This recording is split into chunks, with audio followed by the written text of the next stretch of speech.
இப்படிலாம் கேள்வி கேட்ட உடனே ஏதாவது பதில் சொல்லி ஆகணும்ல. அதனால சட்டமன்றத்தில் பேசும்போது உண்மை நிலையை தெளிவுபடுத்தத்தான் அப்படின்னு ஏதோ இந்த சட்ட ரீதியாகவும் சத்தியத்திற்காகவும் நடந்தது போல ஏதோ சாமர்த்தியமாக பேசுகிறதா நினச்சி பேசியிருக்காங்க.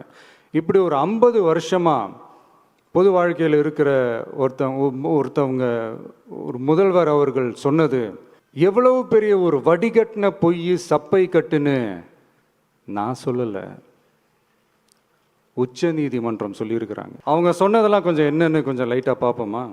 The comments which have been made before the media by the top officers of the police department may create doubt in the minds of the citizenry on impartiality and fair investigation. The faith and trust of the general public on the process of investigation must be restored in the criminal justice system. அதாவது அரசு காவல் உயர் அதிகாரிகள் ஊடகங்களிடம் பேசியது என்பது பொதுமக்களிடையே நியாயமான விசாரணை நடக்குமா என்ற சந்தேகத்தை ஏற்படுத்தக்கூடும் என்றும், நியாயமான விசாரணை மூலமே அந்த சந்தேகத்தை மீட்டெடுத்தே ஆக வேண்டும் என்றும் உச்சநீதிமன்றம் தமிழக அரசின் தலையில் ஓங்கி நறுக்கு நறுக்கு நறுக்கு என்று கொட்டியதை